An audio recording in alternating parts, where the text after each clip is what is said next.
This would be the first episode of 20? That's what I'm thinking. Okay, so Happy New Year.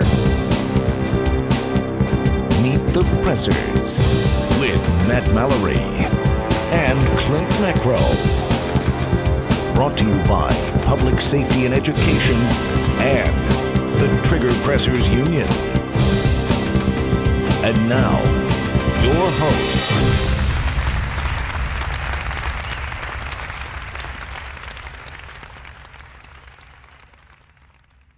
Welcome to Meet the Pressers. This is Matt Mallory and my esteemed co-host, Clint Macro. And today our special guest on Meet the Pressers is Cheryl Todd, owner and co-host of Gun Freedom Radio.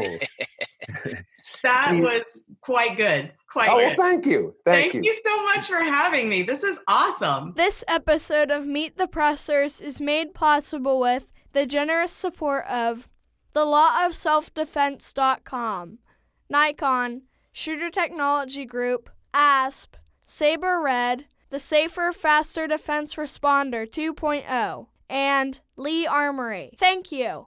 Very happy to have you on. You were quite an influencer and one of the big guests that spoke at the November 2nd rally in Washington. So, of course, we'd like you to talk about that and a few other things, perhaps. Well, thank you so much again for having me. And that rally was, I hope, the first of its kind, because it was truly an incredible day of, to me, I'm thinking unity, right? And even if there's still, some fissures here and there in the 2A movement, which I think there always will be because we are such independent-minded creatures. True. Then the collaboration was something that I had not ever seen before, and I hope I see lots more of moving forward. The dates are October 24th of 2020. That's the next one. So we're looking to start promoting it. We can start promoting it right now, right? We sure can. Absolutely. And it has actually kind of sparked other rallies, and I think that's only a good thing. So here in Arizona, we have a rally every year. We hold it on the Arizona State Capitol lawn, and it is billed as a celebration because in Arizona, we have worked very hard. The AZCDL, the Arizona Citizens Defense League, gets the lion's share of the credit for being the watchman on the wall and the guard dogs in the court to not only keep bad laws from getting passed, but helping good laws get through. That's awesome. And so we celebrate those freedoms that we've been able to hang on to here in Arizona. And it's also on the weekend of our state birthday. Arizona was brought in as a state, on February 14th, 1912. And so we hold it on that weekend. And this year it's Saturday, February 15th, our big rally. And one of the things that people were kind of kibitzing about with the DC rally is, well, how is it a Second Amendment rally if you can't even carry your firearm, right? Yeah.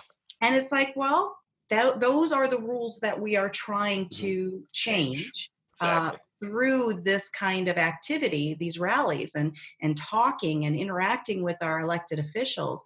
But in Arizona, it's come as you are because we have constitutional carry here. We are a freedom state and trying everything we can to be sure we stay that way. Hallelujah.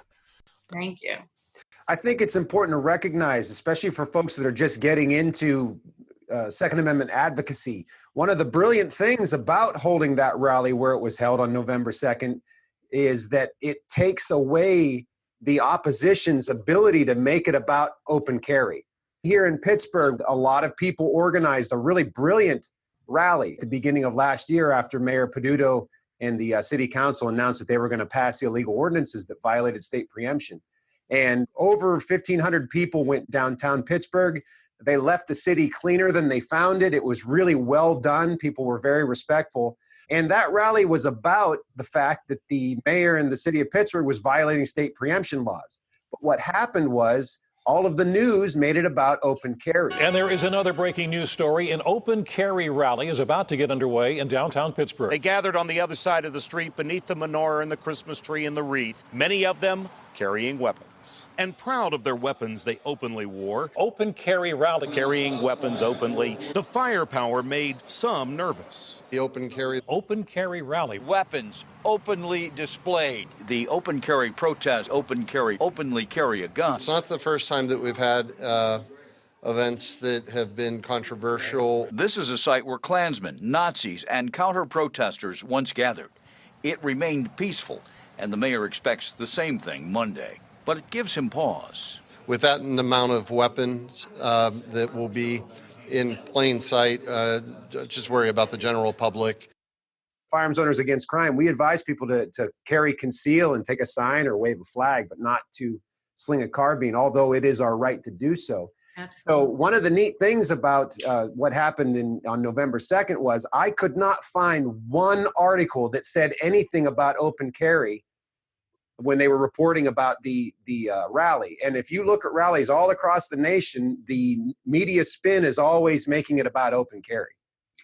Absolutely. So we took away their ability to do that by just going down there with signs and flags. Absolutely. And I think that is really very wise. And with our show, so Gun Freedom Radio, the word gun is in our title. My husband and I own a gun store, AZ Firearms. Firearms is in the name, right? Yep. But all the work that I do as an advocate, I don't lead with the gun, right? I lead with, it's about your rights, because, and this was my daughter who brought this to my attention when she was in, I don't know, she was really too young to have been this wise. So I'm high-fiving myself as a mom, and I'm definitely high-fiving her. But she said, you know, Mom, you can be anti-gun, but pro-Second Amendment. And it took me a minute. I had to sit back and think about that. And she's exactly right. Yeah. You can be someone who absolutely doesn't want anything to do with the tool, right? The gun itself. Never going to own one, wish that nobody else would, but will live and die to protect the right for your fellow citizen to own that. It was, I know Lincoln's been quoted many times to say, I may disagree with what you're saying, but I'll die for your right to say it. It's that kind of distinction. It confuses the other side just enough that it helps our message get through more effectively. Right. I think the DC rally itself is helping with that. I was just surprised with the diversity of the type of people and the amount of people that were there on just all different walks, all different sides of the aisle. This is Nate at the Shooter's Bench. You're watching Meet the Pressers with Matt Mallory and Clint Macro. Meet the Pressers. A generation ago, if even that long, the rhetoric that we're hearing out of the Beto O'Rourke's of the world, that would have been instantaneous career-ending talk. Well, like, it did end his bid as a president. Thankfully. God. Oh my goodness. But look how extreme he was to get our attention. And there's people that are right behind him. Oh yeah, we got to do that. And that's the scary part, is that, you know, he is in the minority, but he's still, it's a very big voice in the minority, and it's scary. It's scary. Well, things are there's still a lot of people that feel exactly the same way as him, but are smart enough not to say it out loud. That's true. Too. That's very true. And that is the scary part, because I think it was a Joy Behar, one of these ladies on one of those talk panel programs, that was saying, well, why don't you be smarter, Democrats? Don't tell the public what you plan to do, and then go in there and do it. And I'm like, well, not that we're naive enough to believe that politicians haven't done that for all the forever. time. Yep. But to just, again, be so blatant with it and just so out there with it, it's like, I guess the blessing of it is that I am seeing much less apathy from the Second Amendment advocacy side of the fence, right? Those of us that do own guns and care about our rights. I'm seeing much less apathy right now than I have in the several years that I've been doing this kind of work. So I guess we could thank them for waking us up a little bit. Now, Clint said something earlier that made me think. He said brilliant, and it made me think of you have a degree in psychology, is it? I do. I have a master's degree. My 2 undergraduate degrees are in counseling, and then my master's degree is in organizational leadership, which is still a psychology-based degree that helps to build culture and works on communication, interpersonal, interbusiness, that sort of thing. And it's the original idea was that I was going to, when I grew up, I was going to, have the whole Freud pipe and the little round glasses and the sofa and the whole Sometimes thing. a banana is just a banana, right? Yes. Tell me about your mom, your mother, where did this all start? Right. And so God had a different path for me. He placed me in business and advocacy. And one day I was lamenting it to my daughter. I'm like, why did I do all that studying and pay all those school bills to, get this degree in psychology? She's like, Mom, I've met your family. I've met your staff. And you're using your psychology every day. Oh, that's hilarious. Yeah. I was thinking more long term, where if Trump wins again, then there's going to be a lot of people out there that lose their mind, and you could probably make some mint off that. You're talking them through like, a gun is an inanimate object. Assault isn't, something a gun does on its own. I think you might have something there. I've got a rich future ahead of me, I think. Just make sure you don't have gun or firearms in the name of your psychiatric, That's true. your counseling business. Yeah, Facebook might pull it down. Yeah. Oh my goodness. Sure. We cannot advertise anything on any social media platforms, because even our auction house, because that's our other business, is we have an auction house, Pot of Gold Estate Auctions. Mm-hmm. And because one of the things that we sell at our auction happens to be guns and ammo, we can't, even if the ad has no mention. You're tied. Since they know that guns do pass through our hands. Oh my goodness, grasp your pearls,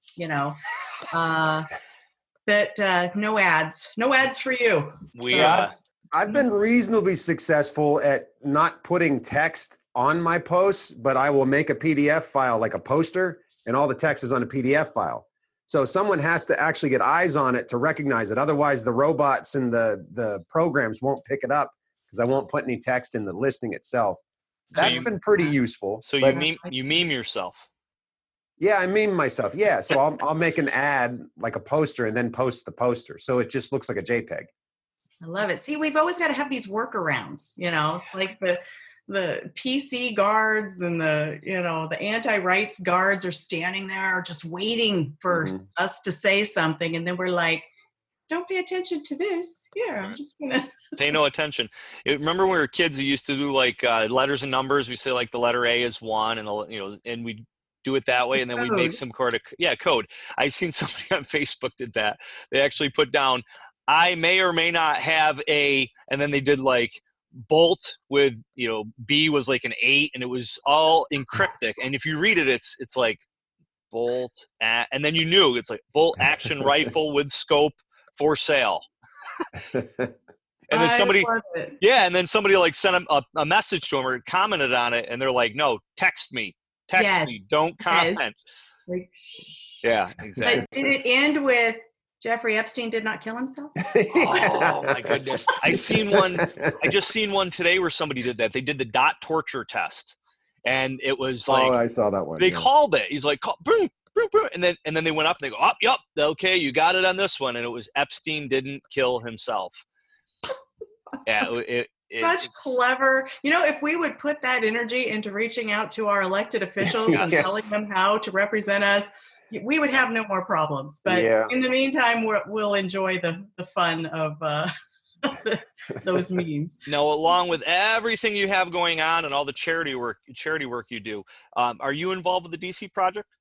I am. I'm the Arizona delegate for the DC project. Okay. And I was one of the original, kind of scouting mission that went to DC to get the lay of the land and figure out, like, I'm from Arizona. What the heck is a metro? Like, I don't have any idea. I figured it out. Nice. But so Diana, her plan all along was to break us into groups of 3 or 4. And so she'd have like a den mom. And so I've always been, the team leader, the den mom. And so I had to, even if I'm not going to use the metro, I had to be able to lead my team and help them if they decided that that was their best mode of transportation. Excuse me, because, we show up to meetings together, but in between meetings, sometimes we scatter about. And so learning the metro, learning how to make appointments with our legislators. Yeah. It's amazing how many of us, myself included, I had never done that. I had always voted. I had always written letters or, email when that came along. I'm dating myself, that there was a time in my life when there was no such thing as email. So, I'd always been involved and interacted, but I had never made an appointment to go in and sit down and talk to my elected official. And here in Arizona, I felt a little like the people that were in office at the time that the DC project started here in Arizona were all thumbs up to the Second Amendment. There was no disagreement between how they voted and how I would want them to vote. And so I felt like I was wasting their time, kind of. I'm going to show up in your office when you've got other work to do. But the fact that I was building that personal relationship with them, that was invaluable. Yep. And also to show the other ladies, when we come into this office, it has this kind of feel, and we're more asking them, what can I do as a citizen to help you do your job better? Right. Then we go into the New York ladies' office. It's a completely different dynamic and situation. And it's a very, not like you're going to the principal's office exactly, but you get this sense that they believe, the person whose office you go into, that person believes that they are in a seat of power. Right. And we are sort of coming in, oh, please, sir. Peasants. Yes, please, sir. May I have some rights, sir? And so it's a real eye-opening situation to help the different delegates see how things are, how to better communicate your ideas when you're having different kinds of conversations. And I think it's really rich for the representatives to get this eye-opening, wait a minute, what's this Arizona lady coming in here telling me they've got, people are just walking around with guns? No, we can't. Full auto, America. And we have those too. Yes. So, you guys nobody has been harmed in the ownership of these guns. So unless you throw a suppressor at somebody, that might hurt. Or if they grow legs. We're upset about a muffler. Like, how are we upset about a muffler? Please, someone, put the logic train back on its tracks just for a moment. Meet the Pressers. We have our FFL as well, PS&Ed. So we'll have our SOT. Looking at next year is what we're thinking of doing. So very, very good. Yeah, in New York, nonetheless. New York. And see, that's huge. I mean, we're in Arizona, so it's kind of like, yawn. She's classic, manufacturer, whatever. In New York, you're like, what? Yep. What magic wand do you own? Yeah, even being law enforcement, I could get some of the stuff, but I'd have to have a letter from my employer, and it's just kind of like, I don't know if I really want to go through that, because I'm not really I don't need a full auto in the jobs that I do in law enforcement right now, but it's cool as hell to have it otherwise. So I'm going to get the SOT, and then we'll be able to just go out in my backyard and shoot full auto and film it. See, that's something you have that I don't. I live in just a little neighborhood, just a little suburb. So it's a good hour drive for us to be able to go out and play with our fun toys. And you can't take some of the stuff we have to the organized ranges, like nothing over 50 caliber and that sort of thing. So we really have to get out there. And with the sprawl that's happening, it's farther and farther and farther every year that we have to drive. So you get to go in your backyard. I'm green. Look at me turning green with envy. Yeah. Now, if you just had your rights, you would have everything. Go figure. As educators, as influencers, as advocates, we speak one way to try to bring our fellow citizens over to the fold, but we speak very differently to elected officials. I'm always a big fan of the book called Confrontational Politics by Richardson. I don't know if you've read that book. I haven't, but I'm going to. I'm going to write that down. Yeah, it's a small book. You're a smart person. You'd probably blast through it in an afternoon. Excellent book. A small book. How many people have read it? Yeah, there you go. There you go. Look, we're twinning. I love it. We match. I'll share this story with you that happened in the New York office. It was one of the most interesting that I personally encountered. So we went in, and I am not the constituent. They do not have to give me 1 second of time to address them. And we are not there with an ask. We are not there to, do this and we'll. Yeah, we are there to show that, you don't even know that some lady wearing polka dots is a 2A advocate. You don't know that we exist because we are not the bearded, camoed, 50 and older guy. So we're in there to, just to reveal the face of the 2A gun owner, and also to build those relationships and make those inroads. And so it's very friendly, it's very smiley, all as warm as we can make it. And so this particular guy went around the table. It wasn't the elected official himself, it was a staff member, which sometimes that is who we get the appointment with, and that's not a loss at all, because the staff members have a lot of influence. A lot, yeah. They do. And so he went around the room after he had talked to his constituent and just said, and who are you? And, what state are you from? And when he got to me, he had already gone through the route that he had said, it's not palatable for the police officers of New York, for the citizenry to walk around armed. And in my brain, I'm like, I just read this. And not once did I see the word palatable. But, I'll go read it again. But it's a good word, palatable. That's nice. Yeah, it is. Yeah. Very eloquent. So I'm thinking all of the heated rhetoric that I want to say, and I'm taking a extra breath, and I said, what, I do understand that the culture is very different in New York than it is in my state of Arizona, but I would encourage you to just look at Arizona, where we have constitutional carry, where there's no permission-based system to owning these tools of hunting and sporting and self-defense.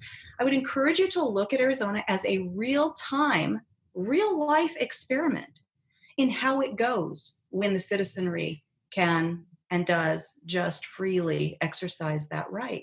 And you'll see that our crime rates are low, and they're dropping all the time, even with the unrest at the border. And he didn't have a retort. Right. Because I didn't hit him with what he was used to hearing. Right. And I didn't hit him with the politics. And so I think that if we are very well-read and very well-rounded, that we can navigate those kind of conversations in a very non-confrontational. I was inviting him to do something, right? Yeah. I'm not telling him you better. Right. And so we got to the end of all of that, and said our thank yous and got ready to say our goodbyes. And this guy who sat there giving us all the talking points to being anti-gun, turns out he was a total fanboy for one of our delegates who didn't happen to be in his office, but was a competitive shooter, Becky Yackley. Total fanboy for her. And so we're like, I think we made more of an impact in that one meeting than we could really quantify. That's awesome. Yeah, we started an initiative called National Educate a Politician Initiative, where we're trying to call the arms, get the instructor base to go out and meet with politicians locally at the local level. Because Clint and I both do it in Pennsylvania and New York. And when the SAFE Act passed in 2013, I met with both my local assemblyman and my local state senator to talk to them about it, and how my wife's not going to be able to defend herself, but with a 7-round magazine, when somebody breaks into the house with their 10, 30-round magazine, how is she going to defend herself? And well, actually, that won't happen, because that criminal is going to stop at your front door and say, gee, this is a non-compliant magazine. I can't do this. And then they're going to walk away. I should have check that. And that's actually the point I made to Senator or State Assemblyman Sam Roberts. I had said to him, I don't know any bad guy that before they go rob a bank, they're only going to put 7 rounds in their 10-round magazine. Just doesn't make sense. That's the thing, but and we, the law-abiding, are the only ones that those restrictions and that permissive-based system is going to impact, and it can't be a positive impact. The fear of guns, I think there's a name for it, hoplophobia. I don't even know if that's a like Hopalong Cassidy. I know. It was coined by one of who was it? His name just left my mind. Anyway, it is one of the only, I think it is the only phobia I can think of that is actually encouraged on mass scale, right? So if somebody was afraid to fly, then there's nobody out there that would be like, you know what, you're absolutely right. You should definitely lobby so that other people also can't fly, because that's a real fear. Nobody does that. Right. But with guns, that's what happens. Yes, you should be afraid of that. And you should tell all your neighbors and your children and everybody that you can tell that they should also be afraid of it. It really is. The fear of firearms. Mm-hmm. Hoplophobia. Thank you. Yes. Who coined it? Can you see who coined it? Jeff Cooper. Thank you. That's the name, good. Jeff Cooper. Yeah. So not the Freud type. He's more of the gunny type, but it works. I mean, it's phobia is fear, and hopalo, I guess hopalong. I don't know where it came up with the hopalo part. I'm trying to find out because that's interesting. Yeah, the etymology of hopalo. Let's find that out. 1962, in response to perceived need for a word to describe a mental abrasion consisting of an unreasonable terror of gadgetry, specifically weapons. Well, there you go. Yeah, 1962, because he wanted to coin a phrase around people thinking guns are bad. So this isn't a new thing. I mean, 62. Yeah, in the scope of life, it's brand new. In the scope of the age of humanity. Right, definitely. But in this conversation, it's not terribly new, and I don't see us trying to. Well, I guess a bunch of us are trying to treat it in the ways that we can. We're trying to be that reasonable voice. I'm trying to show that I'm just a mom. I'm just a grandma. I'm just a business owner. But I do passionately defend my rights, and I exercise them, and I carry everywhere that I legally can, because just like I have the seatbelt that I put on when I get in the car, it's not because I plan to go and crash into people in my car. Everybody can understand that. Yep. But the minute you say, oh, you've got that tool on you today, why? Are you planning to do something bad with it? Why is that the conclusion? Right. Exactly. Why is that you're there for? That makes no sense to me. Or a fire extinguisher. Same kind of. Exactly. So, because we have to deal with the immediacy of what may come our way. So the term hoplon is Greek for arms. That's where that comes from. Oh. That makes sense. Yep. Hopalong Cassidy was not right. Well, before we had this conversation, I was trying to make it like hoppies, the gun hoppies. oil. Maybe that's where hoppies came from. Maybe. Arms. I'll have to look that up too. Yeah. This is Augie Macro and Wolfcat, founders of the Kitty Petters Union, and you're watching Meet the Pressers with Matt Mallory and Clint Macro. Meet the Pressers. As you did so well, Gun Freedom Radio. And we are at gunfreedomradio.com. We are on all of the social media, Twitter, Instagram, Facebook. And we are an interview-based show. I want to interview experts. I don't want people to say, well, Cheryl said, or my husband Dan said. I want them to get the person who is the expert in their field of hunting or competitive shooting or the political angle or whatever the case may be. hear directly from them, and then carry those conversations forward to your dinner table and your carpool and all those kinds of things. So I have had the amazing opportunity of interviewing people that I would want to talk to anyway, but the fact that I get to put a microphone in front of them and then have this huge family talk, with not even just the nation, the fact that we're online and all of our shows are hosted on our website and you can listen to it podcast style. But we have listeners in every country that has internet.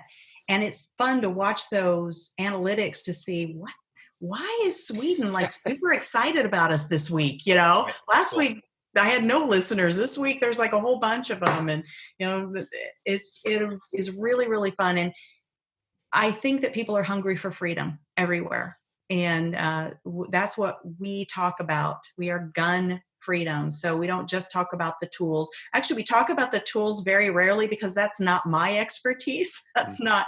My husband, he's an encyclopedic, he has that encyclopedic knowledge of the tools, but if you've listened to our show at all, he rarely gets a word in edgewise because apparently I talk a lot or something like that. Well, it's great having you on. I appreciate you being on Meet the Pressers, and you have a Happy New Year. Happy New Year to you both. God bless your new year, and I look forward to having you on my show soon. Well, I look forward to that too, and thank you for coming on today. Thank you. We have a lot of sponsors that made this show possible. Make sure you check them out and give them your business. This episode of Meet the Pressers is made possible with the generous support of the lawofselfdefense.com, Nikon, Shooter Technology Group, ASP, Saber Red, the Safer, Faster Defense Responder 2.0, and Lee Armory. Thank you.